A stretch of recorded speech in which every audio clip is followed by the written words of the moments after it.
करके देना है। अब वंशावली का जरूरत किनको आएगा? आपके परबाबा के नाम से जमीन आपका रसीद है, केवाला है, खतियान आपका है और परबाबा चले गए ऊपर, कागज उन्हीं के नाम से है। उस कंडीशन में आपको परबाबा का नाम लिखिएगा और उनसे नीचे आपको बनाते जाना। जहां पर पहला जीवित आदमी मिल गए वहां पर वंशावली इंड हो जाएगा।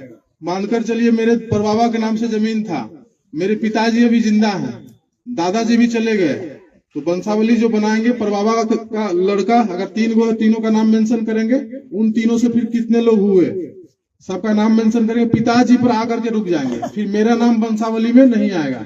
अगर दादाजी जिंदा है तो दादाजी पर ही स्टॉप हो जाएगा वंशावली। मतलब पहला जहां जीवित मिल गए वहां पर आकर के खत्म हो जाना। इसमें भी कुछ चीज आपको भरना है। अंचल आपका हो गया।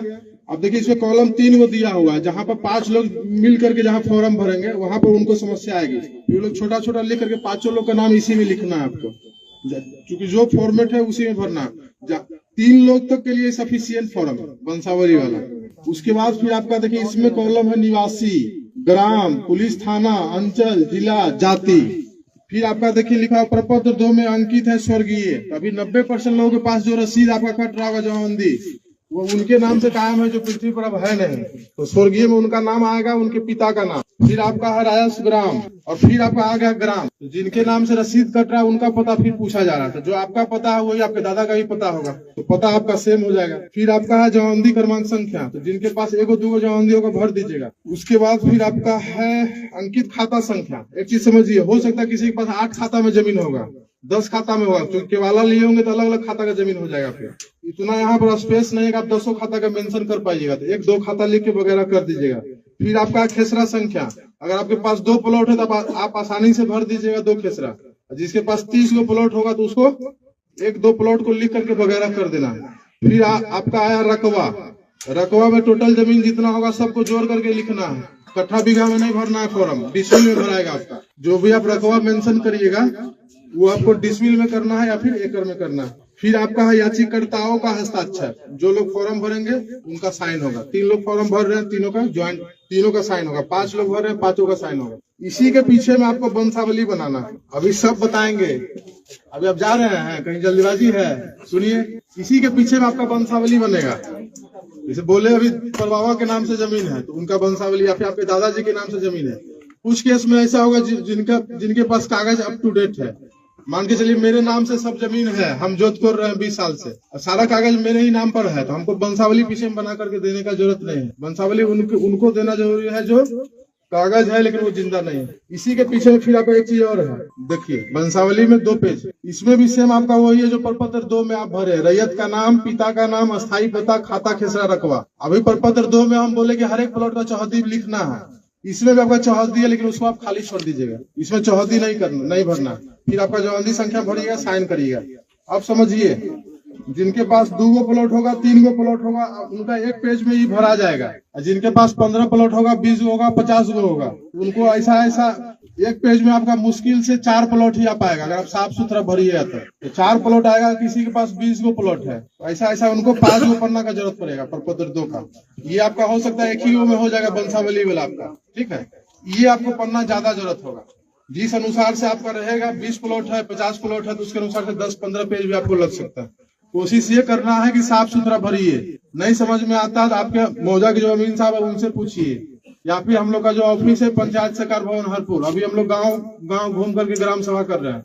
25 तारीख के बाद से हम लोग 10 से 4 वहां आपको मिल जाएंगे। अब एक चीज समझ लीजिए, आपके अमीन साहब हर एक प्लॉट पर आए, दखल नोट कर लिए, आप लोग साथ में इस फॉर्म को भरिएगा। और एक चीज और बताए, जो आप खाता खेसरा भरिए उसके साथ आप कुछ कागज भी आपको लगा कर देना होगा। जैसे आपके पास रसीद अवेलेबल होगा, दस्तावेज आपके पास होगा, उसका फोटोकॉपी, खतियान होगा उसका फोटोकॉपी, वो सब लगा करके और तब आपको वहां जमा कर देना। जिनके नाम से फॉर्म भरिए उनका आधार कार्ड का फोटोकॉपी इसमें लगाइए। मोबाइल नंबर कोशिश करिए 2 को डाल देने का। आप समझिए, आपके मौजा में अमीन साहब आए, हर एक प्लॉट का दखल नोट कर लिए, साथ में आप ये कागज जमा कर दिए।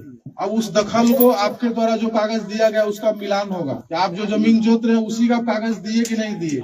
अगर सब चीज दे दिए तो रहती जमीन का ऑर्डर हम करेंगे, आपका खतियान बनेगा। अगर मजरूआ जमीन जो आपका रहेगा उसका ऑर्डर आपके सहायक बंदोबस्त पदाधिकारी आपको रेशम कुमार सर करेंगे। एक चीज समझिए, आपके पास 10 प्लॉट है, आप कागज आप 8 प्लॉट का आप जमा कर पाए, आपके पास 2 प्लॉट का कागज अवेलेबल नहीं हो पाया, पता भी नहीं चल रहा कि जमीन आपके पास कैसे आया, आपके पूर्वज आपको बता करके नहीं गए। तो जितना कागज अभी अवेलेबल है कोशिश करना है सबको जमा कर देना है। अब पहला जो कागज आपको हम देंगे प्रपत्र 7 देंगे, खानापुरी पर्चा, और उसके साथ देंगे आपको हर एक प्लॉट का नक्शा। अगर आपके पास 10 प्लॉट है तो 10 प्लॉट का नक्शा मिलेगा और साथ में आपको प्रपत्र 7 मिलेगा, खानापुरी पर्चा। नक्शा जो देंगे उसको हम लोग बोलेंगे LPM, लैंड पार्सल मैप। उसमें आपको हर एक प्लॉट का नक्शा रहेगा, उसकी चौहद्दी मेंशन रहेगी। खानापुरी पर्चा जो देंगे आपको प्रपत्र 7, उसमें आपका नाम, आपके पिता का नाम, आपकी जाति, आपका पता, मोबाइल नंबर, आधार नंबर, साथ में जो अमीन साहब हर एक खेत पर जाकर के जो नया नंबर नोट करेंगे वो आपका हो गया नया खेसरा। उसमें नया खेसरा रहेगा, उस नया खेसरा का पुराना खेसरा क्या था, पुराना खेसरा रहेगा, साथ में उसका रकबा रहेगा और चौहद्दी रहेगी। उसमें हो सकता है कुछ आपको त्रुटि समझ में आएगा, जो कागज देंगे आपको उसमें कुछ सामान्य तरह का त्रुटि मिलेगा। जैसे आपको हो सकता है आपके नाम में गलत हो जाए, आपका पिता के नाम में गलत हो जाए, कुछ जाति में हो सकता है भूमिहार है आपका यादव हो गया, यादव है तो आपका पांडे जी उसमें आपका दिख जाएगा, या हो सकता है आपका चौहद्दी गलत होगा, मोबाइल नंबर या आधार नंबर, ये सब सामान्य त्रुटि है, ये आपका आसानी से सुधर जाएगा। आपको समस्या कब आएगी, जो आपका 7 प्लॉट है आपको हम जो है 5 प्लॉट का कागज दिए, 10 प्लॉट है आपको 8 प्लॉट का ही कागज दिए, 2 प्लॉट का कागज आपको हम नहीं दिए प्रपत्र 7, तब आप हमसे क्वेश्चन करिए सर मेरा 2 प्लॉट का क्या हुआ। उस 2 प्लॉट का क्या हो सकता है वो हम बताते हैं। या तो जिस खाता का जमीन रहेगा अगर उसके वंशज जिंदा रहेंगे तो वो जमीन का खतियान उनके नाम पर बन करके चला जाएगा, या फिर वो जमीन आपका अनाबाद बिहार सरकार के नाम से खतियान बन करके अंचलाधिकारी गोरैया कोठी के पास चला जाएगा। अब वो कब होगा, जब आप कागज हर एक प्लॉट का आप दे नहीं पाते हैं। हम लोग बोले कि 2 नंबर इसमें डालिएगा, जब कागज का मिलान होगा तो आपको फोन जाएगा, अब उस टाइम में भी आप नहीं आइएगा। तो जितना कागज आपका अवेलेबल रहेगा, जितना कागज आपका सही रहेगा, उतना का आपका ऑर्डर हो जाएगा, उतना खतियान आपको मिलना है प्रपत्र 7। अब एगो तो बोल दिया आपका जमीन हो सकता है बिहार से कर हो जाए कागज के अभाव में, या हो सकता है दूसरे के नाम पर चला जाए। एक चीज और समस्या आएगा कि आपका 10 डिसमिल का कागज आपका दस्तावेज है, आपको हो सकता है खानापुरी पर्चा जो देंगे हम 8.5 डिसमिल का देंगे, 8.6 का देंगे, 8.9 का देंगे, या 9 डिसमिल का दिए, तब आपको फिर आपत्ति करनी है प्रपत्र 8 में। टोटल 3 बार आपको मौका मिलेगा कि कागज में आपका जो खतियान में जो समस्या है उसको आप सुधार पाइएगा। 3 बार आपको 7 देंगे, उसमें कोई समस्या आपको समझ में आएगा, 8 में आपत्ति करिएगा, तब भी आपसे हम कागज ही खोजेंगे। मानकर चलिए आपका 2 प्लॉट का आपका खतियान नहीं बना, या 3 प्लॉट का नहीं बना, 4 प्लॉट का नहीं बना, या फिर रकबा गड़बड़ा गया, कि रकबा आपका जो कागज में है जो आपका खतियान है उससे कम आपको दिए।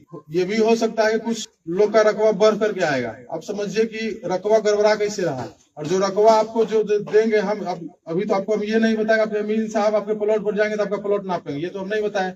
ये हम बोलेंगे आपका नाम, आपके पिता का नाम, सब चीज नोट करेंगे, पता, मोबाइल नंबर, आधार नंबर। एक चीज समझिए, ये जो सर्वे आपका हो रहा है वो हवाई सर्वेक्षण आपका है, हवाई जहाज के द्वारा हर एक प्लॉट का फोटो लिया गया है, तो हमको नक्शा के साथ साथ हर एक प्लॉट का एरिया स्टेटमेंट भी दिया गया है, ये प्लॉट इतना डिसमिल का है। अभी आपका जो उद्घोषणा आपका जो हुआ है उसमें ये बोला गया हर एक रैयत को अपने कागज के अनुसार आरी मेर सही कर लीजिए। जो लोग बाहर में होंगे आज से 50 साल से, हो सकता है उनका आरी स्थल पर खत्म हो गया होगा, क्योंकि हवाई सर्वेक्षण हुआ है आपका, आरी नहीं दिखेगा तो हो सकता है 3-4 प्लॉट को मिला करके आपका एक प्लॉट बन जाए। या ये समस्या कहाँ आएगा, जहाँ पर आपका जंगल झाड़ है, या फिर जहाँ पर आप मतलब पेड़ पौधा लगा दिए, बागवानी कर लिए, वहाँ हो सकता है आपका एक प्लॉट बन करके आ जाएगा। जब अमीन साहब आएंगे हर एक प्लॉट पर वहाँ अपने खुद से उपस्थित रह करके अपना दखल नोट करवाना है। अगर आपका नक्शा नहीं सही बना हुआ होगा तो अपना नक्शा भी वहाँ पर आप सही बनवाइएगा।